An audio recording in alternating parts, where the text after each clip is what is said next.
ગરડા જેસી કુમારપ્પા મહાવિદ્યાલય ખાતે NSS unit દ્વારા આનંદ મેળાનું ભવ્ય આયોજન કરવામાં આવ્યું।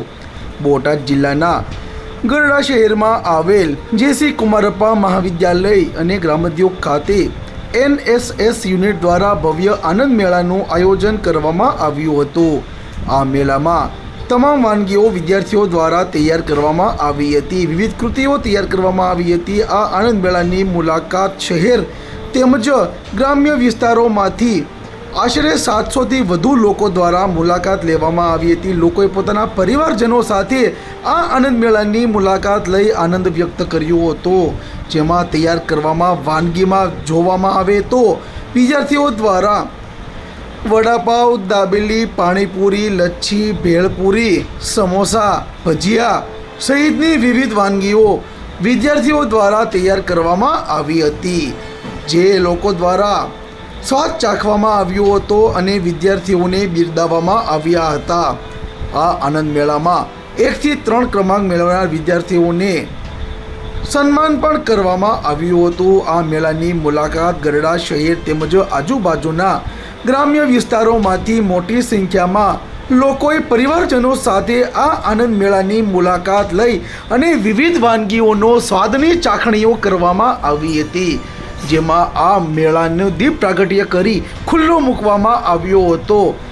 આ મેળો ગરડા શહેરમાં ઉગામેડી રોડ વિસ્તાર પર આવેલ જેસી કુમારપ્પા વિદ્યાલય અને ગ્રામોદ્યોગ ખાતે એનએસએસ યુનિટ દ્વારા આયોજન કરી ખુલ્લો મૂકવામાં આવ્યો હતો।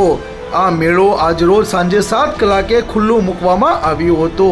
જેમાં ગરડા શહેર તેમજ આજુબાજુના ગ્રામ્ય વિસ્તારોમાંથી મોટી સંખ્યામાં લોકોએ મુલાકાત લેવામાં આવી હતી। અનિલ કુમાર કાંતિલાલ સોઢત। આજે તમે શું આવ્યા તો શું આયોજન હતું? ગરડા ગ્રામોદ્યોગ મંદિરમાં જે એનએસએસ દ્વારા આનંદ મેળાનું આયોજન કરેલ છે, જેમાં વિવિધ પ્રકારના સ્ટોલો નાખવામાં આવેલ છે। સમોસા, પાણીપુરી, દાબેલી, બટેકા ભૂંગળા વગેરે જો ગરડાની પબ્લિક તથા માણસોએ ખૂબ જ આનંદ કર્યો છે। અને આ આનંદ મેળાથી આવા કામો કરતા રહે તો ગ્રામોદ્યોગ દર વર્ષે કરવામાં આવે છે, જે સારી કામગીરી કરવામાં આવે છે। અંદાજે કેટલા લોકોએ મુલાકાત લીધી આનંદ મેળાની? આ આનંદ મેળામાં નાના મોટા છોકરાઓ વડીલો થઈને 700થી 800 માણસોએ આનંદ મેળાનો આનંદ લીધો છે। કઈ જગ્યાએ આ આયોજન કરાયું? આ ગઢડા ગ્રામોદ્યોગ મંદિર આવેલ છે, જેમાં એનો અંદર ગ્રાઉન્ડમાં આયોજન કરવામાં આવેલ છે।